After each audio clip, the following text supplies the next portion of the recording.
गहरे अंतरिक्ष की ठंडी खामोशी, तूफान से पहले की निस्तब्धता और फिर बर्फ। हम शुरुआत जीत से नहीं, बल्कि जीवित रहने से करते हैं। एक समय में विजयी रही बगावत अब छुपी हुई है। डेथ स्टार के विनाश के बाद आप सोच सकते हैं कि वे जश्न मना रहे होंगे, लेकिन नहीं, यह युद्ध है और युद्ध कभी नहीं रुकता। आकाश गंगा के एक कोने में, होथ ग्रह की बर्फीली वीरानी में, विद्रोही गठबंधन ने एक गुप्त ठिकाना बनाया है। जरा कल्पना कीजिए, सफेद का अंतहीन समंदर, हवा भूत की तरह चीखती हुई, तापमान इतना कम कि धातु भी जम जाए।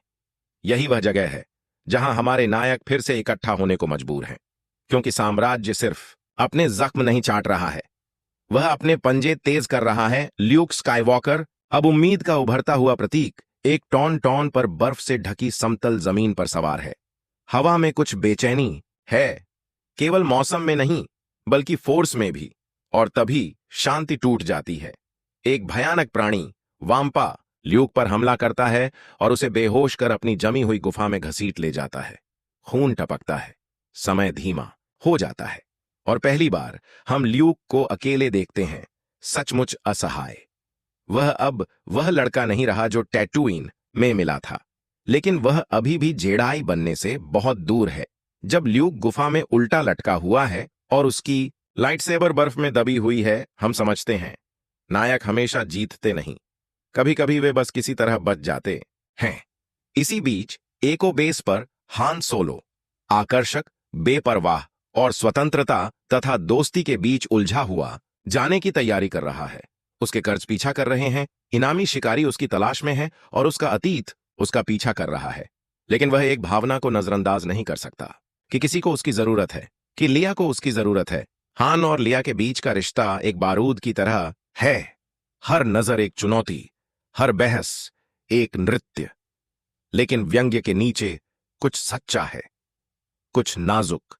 जैसे ही रात ढलती है, हान को पता चलता है कि ल्यूक अब तक नहीं लौटा। बिना किसी हिचकिचाहट के वह टॉन टॉन पर सवार होकर बर्फीले तूफान में निकल पड़ता है, अपने दोस्त को बचाने के लिए अपनी जान जोखिम में डालते हुए। यही चीज है जो विद्रोहियों को साम्राज्य से अलग करती है। न उनके जहाज, न उनके हथियार, बल्कि उनकी वफादारी। गुफा में ल्यूक जागता है, लहूलुहान, जमे हुए, मुश्किल से होश में। फोर्स ही उसकी आखिरी उम्मीद है। वह अपनी लाइट सेबर को बुलाता है, जेडाई की पहली सच्ची प्रवृत्ति का प्रमाण। वह वाम्पा से बच निकलता है, लेकिन बर्फ में गिर जाता है।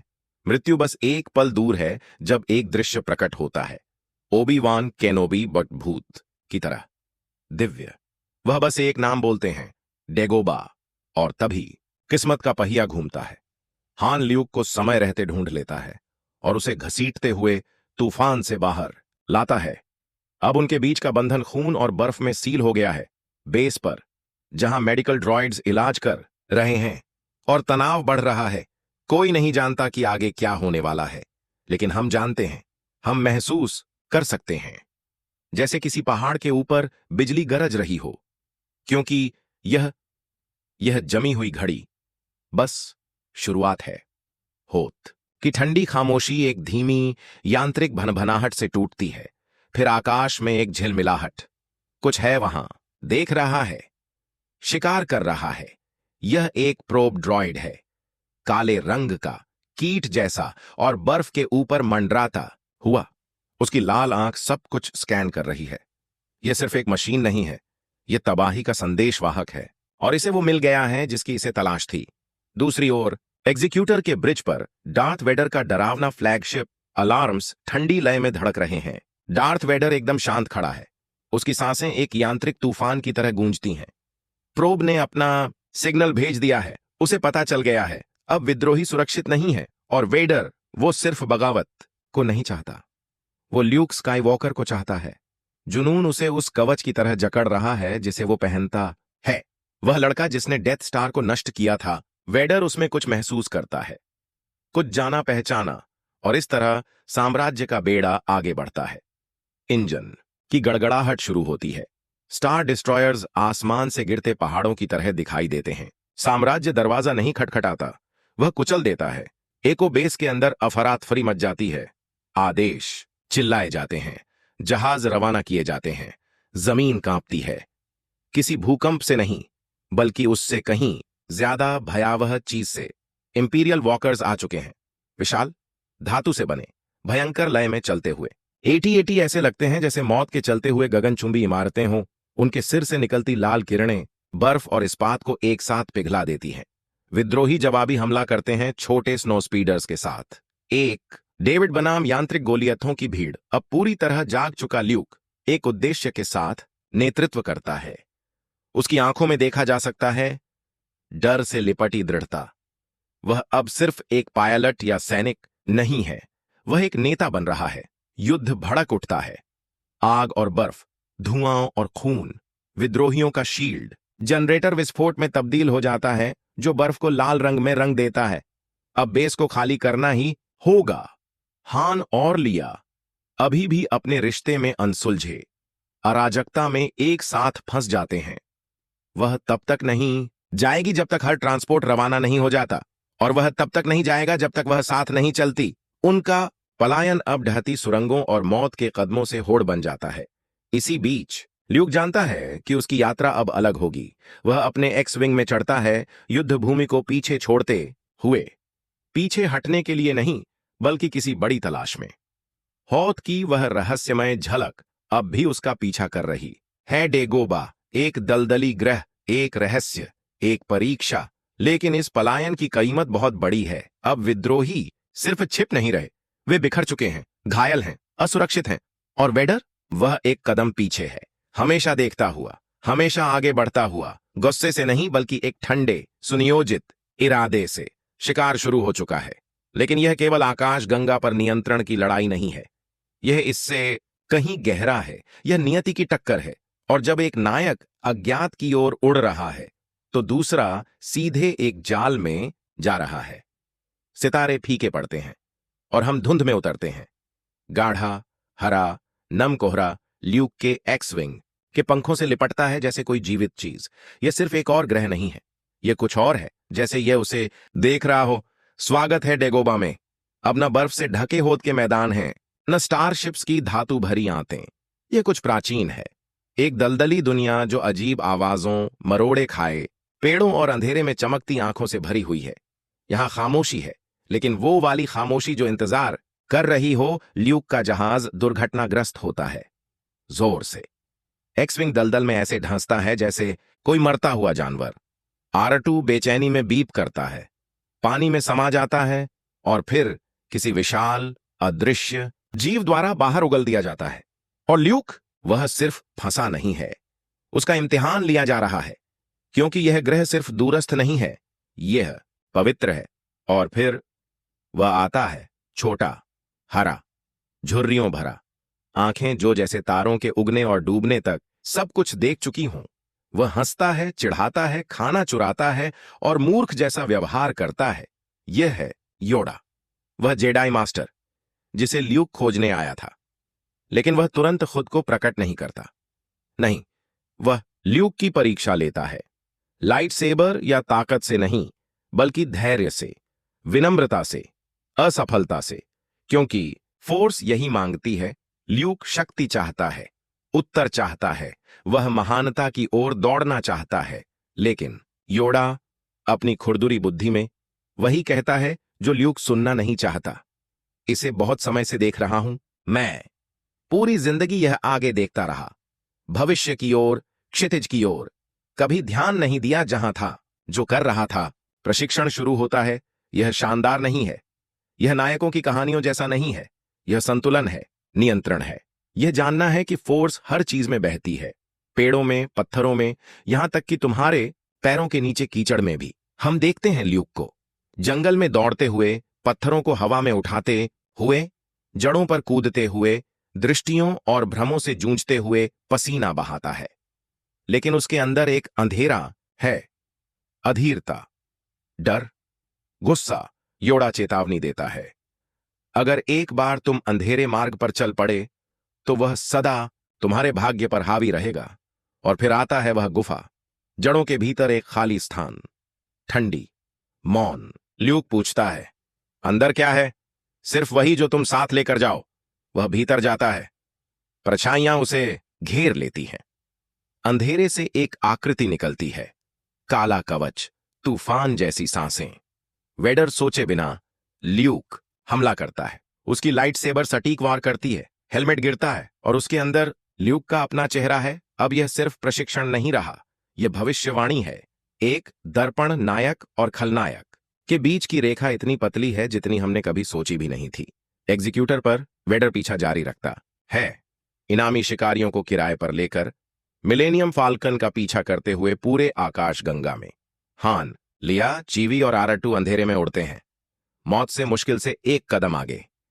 लेकिन ल्यूक सीख रहा है कि फोर्स सिर्फ शक्ति नहीं है, यह जिम्मेदारी है। यह वो सब छोड़ देना है जिससे तुम डरते हो कि वह छिन जाएगा। और वह अब भी तैयार नहीं है, अभी नहीं, क्योंकि कुछ ऐसा आने वाला है जो उसे इस मार्ग से भटका देगा। कुछ ऐसा जो उसकी पूरी सोच की नींव को हिलाकर रख देगा। तुम सच में क्षुद्र ग्रहों के मैदान में जा रहे हो? क्या वे हमारे पीछे आने की हिम्मत करेंगे? साम्राज्यिक ताकतें उनकी एड़ी पर सवार हैं, और हान सोलो वही करता है जो वह सबसे अच्छा करता है, असंभव को मुमकिन। वह मिलेनियम फाल्कन को घुमाते मोड़ते, जिगजैग करते हुए एस्टेरॉयड फील्ड में ले जाता है, जैसे स्टार डिस्ट्रॉयर्स महज एक और सबाक कार्ड हों। जहाज अंधेरे में एक भूत बन जाता है, एक छाया, और एक पल के लिए, बस एक पल के लिए ऐसा लगता है मानो शायद, बस शायद वे बच निकले हैं। लेकिन शांति एक झूठ है। इस आकाश गंगा की परछाइयों में हमेशा कोई देख रहा है, हमेशा कोई योजना चल रही होती है। हान का जहाज क्षतिग्रस्त हो गया है। हाइपरस्पेस की छलांग अब मुमकिन नहीं। लिया की झुंझलाहट उबल रही है, चीवी क्रोधित होकर गुर्राता है, और C-3PO हमेशा की तरह अवांछित तर्क प्रस्तुत करता है। उन्हें चाहिए एक सुरक्षित ठिकाना, ऐसा स्थान जो नक्शे से बाहर हो। हान जानता है एक जगह, क्लाउड सिटी, बेस्पिन के आकाश में तैरता हुआ शहर। चलाता है उसका पुराना दोस्त लैंडो कैलरीसियन। मुलायम बातें, शानदार केप और कोरेलियन व्हिस्की से भी गाढ़ा आकर्षण। फाल्कन उतरता है। ऊपर से शहर एक रत्न जैसा चमकता है, अंदर नरम रोशनी और चमकदार गलियारे, होथ के युद्धग्रस्त खंडहरों से बिल्कुल उलट। लैंडो उन्हें बाहें खोलकर स्वागत करता है। मजाक चलते हैं, मुस्कानें साझा होती हैं, तनाव धीमे धीमे डील छोड़ता है। लेकिन उस आकर्षण के नीचे कुछ और है। एक बेचैनी लिया महसूस करती है, चीवी जानता है, और हान वह अनदेखा करता है, क्योंकि कई दिनों बाद उन्हें पहली बार ऐसा लगता है कि वे सांस ले सकते हैं। लेकिन हमें पता है, ये मुक्ति नहीं है, ये एक जाल है। लैंडो उन्हें एक डाइनिंग हॉल में ले जाता है। दरवाजे खुलते हैं, और वहां वह खड़ा है, डार्थ वेडर। वह व्यक्ति जो ल्यूक के सपनों में भूत बनकर आता है, हर डर की परछाई।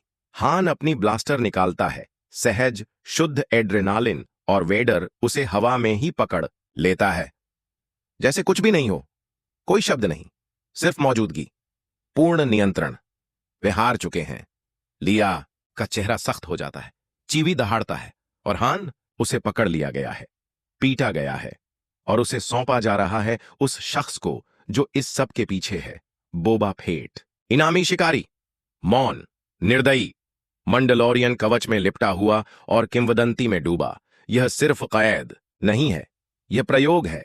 वेडर हान को मारना नहीं चाहता, वह कार्बन फ्रीजिंग चैम्बर को परखना चाहता है, क्योंकि कोई और आ रहा है, कोई कहीं ज्यादा अहम। ल्यूक स्काईवॉकर डेगोबा पर ल्यूक महसूस करता है दर्द, पीड़ा। उसके दोस्त फोर्स के माध्यम से पुकार रहे हैं। वह योडा से गुहार करता है कि उसे जाने दिया जाए। योडा चेतावनी देता है, अगर अभी तुम गए तो शायद उन्हें बचा सकते हो, लेकिन तुम वह सब नष्ट कर दोगे जिसके लिए उन्होंने लड़ाई लड़ी और कष्ट सहे। लेकिन ल्यूक अपना निर्णय लेता है, नायक का निर्णय, या शायद भविष्य के खलनायक का। वह जाता है। इसी बीच क्लाउड सिटी में हान अपने भाग्य की ओर बढ़ता है। लिया रोकने की कोशिश करती है, उसकी आवाज कांपती है, डर से नहीं, प्रेम से। मैं तुमसे प्यार करती हूं, मुझे पता है। चैम्बर से सकता है, लाइट्स चमकती हैं, भाप उठती है, और हान सोलो कार्बोनाइट में जमे जाते हैं। एक प्रतीक, एक चेतावनी। लिया चीखती है, चीवी उग्र हो उठता है। लैंडो, जिसका चेहरा अब पछतावे से ढका है, डगमगाता है और बहुत ऊपर हाइपरस्पेस को चीरते हुए आता है ल्यूक सीधे शेर के मुंह में। क्योंकि असली लड़ाई क्लाउड सिटी के लिए नहीं है, यह लड़ाई है पूरी आकाश गंगा की आत्मा के लिए। और वह क्षण जो सब कुछ बदल देगा अब बस कुछ ही पल दूर है। द फोर्स तुम्हारे साथ है युवा स्काईवॉकर, लेकिन तुम अभी जेडाई नहीं हो। क्लाउड सिटी की गलियां अब मौन हैं, असहज रूप से शांत।